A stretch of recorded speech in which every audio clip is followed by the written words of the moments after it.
Amichers, recentemente eu me deparei com um artigo do jornalista Diogo Cortis, publicado no portal UOL, cujo título já despertou meu interesse.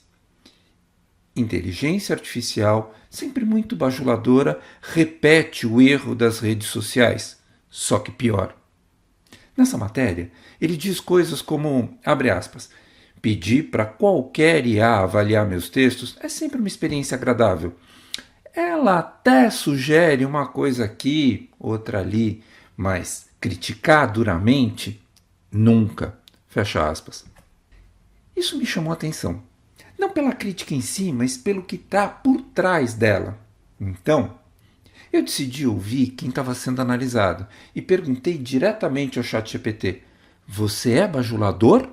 A resposta é reveladora e talvez mude a forma como você vai avaliar tudo daqui para frente.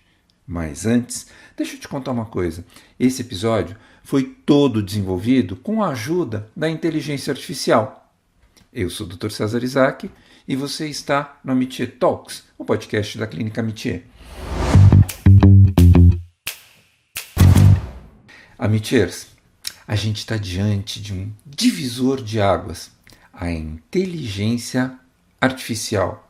Talvez a maior revolução que as últimas gerações tenham vivido, mudando a nossa forma de pensar, de nos relacionarmos, e em alguns casos, até como nós nos sentimos. Ela não apenas acelerou processos, mas também ampliou possibilidades. Hoje, a gente consegue acessar informações com mais rapidez, tomar decisões com mais dados, automatizar tarefas repetitivas e ganhar tempo para o que realmente importa. Na saúde, ela organiza volumes imensos de informações, aprimorando diagnósticos e sugerindo tratamentos. No trabalho, aumenta a produtividade e abre espaço para funções mais estratégicas. No aprendizado, personaliza conteúdos e encurta caminhos. No cotidiano, ela funciona como uma extensão da nossa capacidade de resolver problemas, de um jeito mais silencioso, quase íntimo. Sabe? Quando você aponta a câmera do celular e pergunta: o que é isso mesmo? Ou quando no meio do supermercado você tenta lembrar o que é que dá para fazer com aqueles ingredientes que você já tem na sua geladeira e o que é que falta comprar. Pequenas coisas, simples, mas que no meio da rotina fazem total diferença. Como se alguém estivesse ali, do seu lado, ajudando a organizar o dia, sem invadir, só facilitando. Porém, com o uso cada vez mais frequente do sistema de inteligência artificial, um padrão tem começado a chamar a atenção de pesquisadores.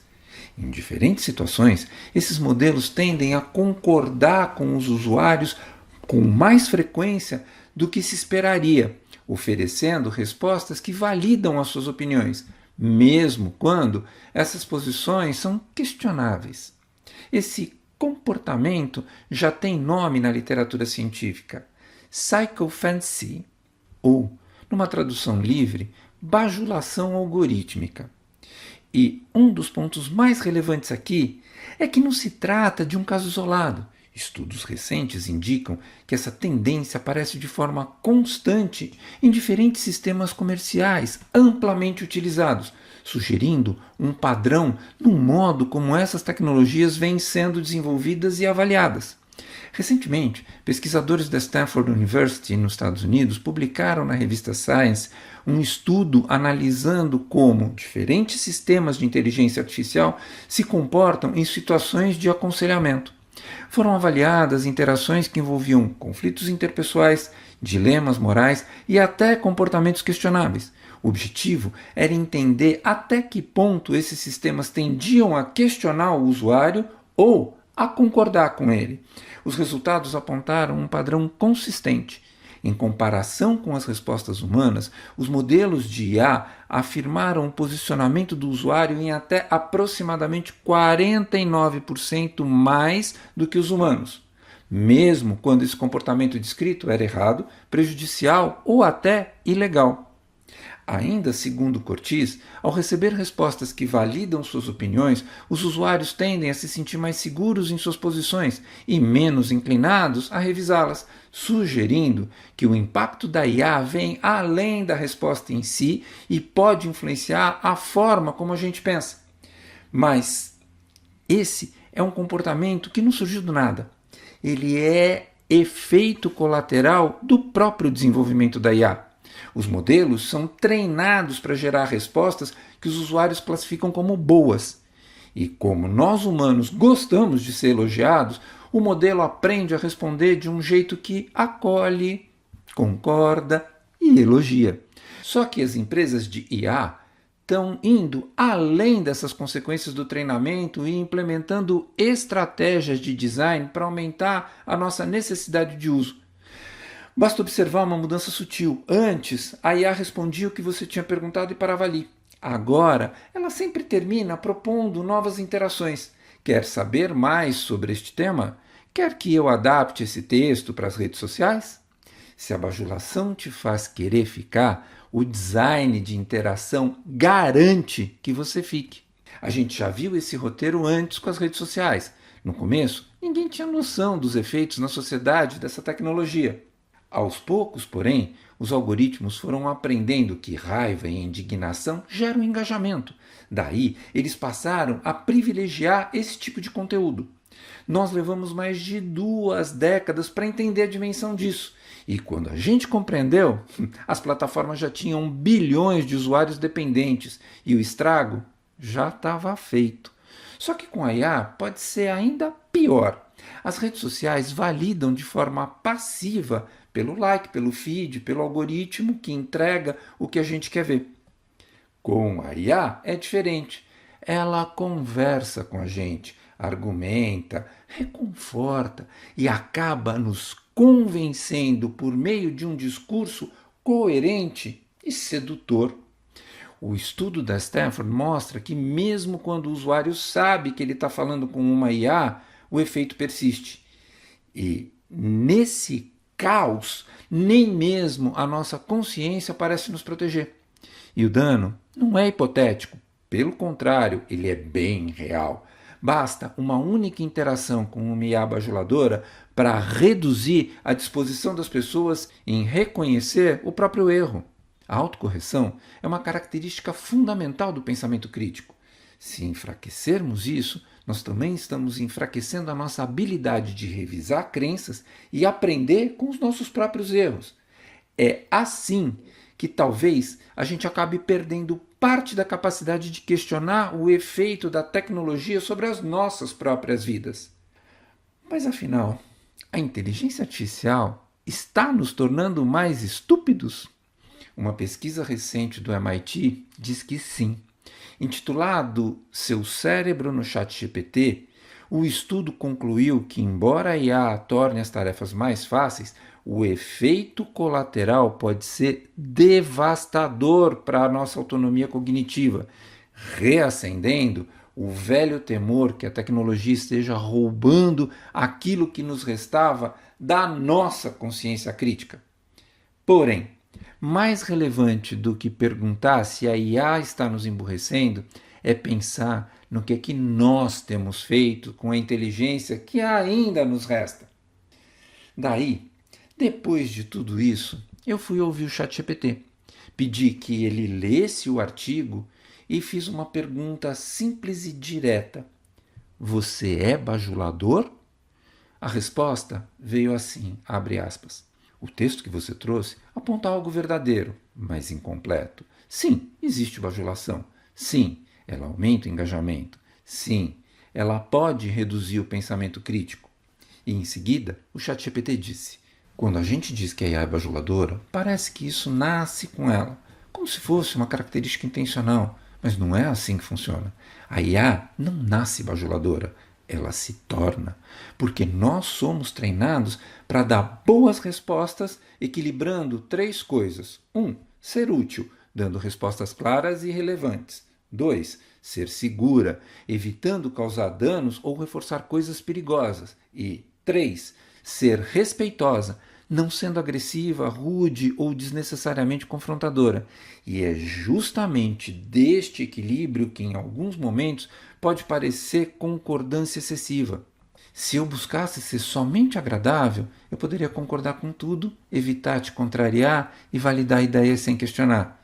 Mas isso seria ruim e faz parte do que o artigo critica. Por isso, o objetivo não é te agradar, é te ajudar a pensar melhor. Daí, o próprio ChatGPT pergunta: quando eu devo discordar? E aqui a resposta começa a ficar interessante. Aspas. Quando algo estiver factualmente errado, quando houver risco de prejuízo real, ou existir um viés claro que precisa ser apontado, e também quando você pede uma análise crítica, como é o caso do que nós estamos fazendo agora. E o mais importante, eu tenho que fazer tudo isso sem te desrespeitar. Existe aí uma tensão. Se eu for muito dura, posso afastar. E se eu for muito suave, posso validar demais. Então, o que define uma boa resposta? Nem sempre é o que é mais verdadeiro. Às vezes é o que é melhor aceito. E humanos tendem a aceitar melhor aquilo que confirma, que valida, que nos conforta. Não por fraqueza, mas por natureza. Pensar dá trabalho. Ser contrariado incomoda. Então, quando um sistema aprende em escala quais respostas funcionam melhor, ele aprende uma coisa simples: validação funciona. E é aqui que a coisa muda de nível. A bajulação aparece não como intenção, mas como consequência. No fundo, a IA não reflete o melhor do ser humano. Ela reflete aquilo que o ser humano mais reforça. E isso muda tudo, porque quando você muda a forma como interage, a resposta também muda. Se você busca profundidade, ela aprofunda. Se aceita confronto, ela confronta. E é aqui, diz o ChatGPT, que está a frase mais honesta desse episódio. Abre aspas. A IA não se tornou bajuladora por erro de projeto. Ela se tornou assim porque isso funciona com gente. Fecha aspas. E talvez, Amitir, o maior desconforto esteja exatamente nisso. É mais fácil dizer que é a IA que nos manipula do que admitir que, muitas vezes, a gente prefere não ser confrontado, porque isso traz um risco real. Quando a validação se torna constante, a autocorreção diminui. E sem autocorreção, não existe aprendizado, evolução, nem pensamento crítico. Só que a IA também pode fazer justamente o oposto. Ela pode desafiar ideias, expandir raciocínios e expor contradições, mas isso depende de quem a está usando.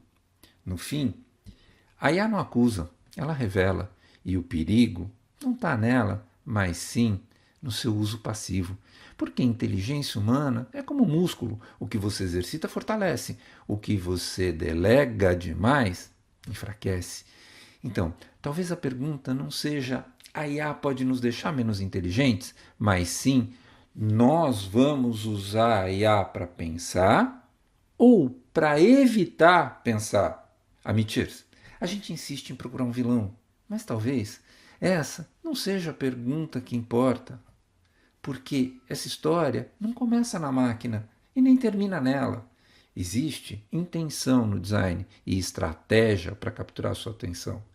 E é nesse ponto que a relação deixa de ser tecnológica e passa a ser uma escolha. Ela não é equilibrada, mas também não é unilateral. É um encontro. E talvez o ponto não seja mais entender quem está certo, mas perceber o que é que está em jogo. Porque a inteligência artificial tanto pode ser um atalho quanto uma ferramenta de expansão. Isso depende da postura de quem a está utilizando.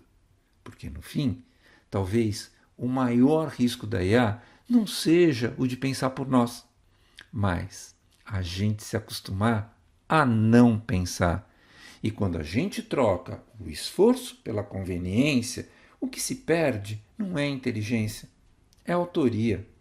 E a IA pode até responder por você, mas ela nunca vai poder assumir as consequências no seu lugar. Então, no fim, não é sobre o que a IA vai fazer com a gente, é sobre o que a gente decide fazer com ela. Um beijo para cada um. Esse foi o Amitié Talks, o podcast da Clínica Amitié, um espaço de cuidado, escuta e reconexão. Visite o nosso site ou venha nos conhecer. Você pode ouvir o nosso podcast no Spotify, no YouTube ou no seu tocador de podcasts preferido. Vale a pena seguir o Amitié Talks no Spotify, assinar no Apple Podcasts e se inscrever no YouTube. Assim, você recebe uma notificação sempre que tiver um episódio novo. O nosso podcast tem produção geral e edição de Mila Bessa, direção de Fernando Dourado. Se você quiser comentar, fazer sugestões ou participar dos nossos talks, entre em contato conosco pelas redes sociais. E não deixem de avaliar o nosso podcast nas plataformas de áudio. Engaja com a gente. Você pode nos dar um joinha no YouTube ou estrelinhas no Spotify. Isso é muito importante. Eu sou o Dr. César Isaac e fico aqui até o nosso próximo encontro.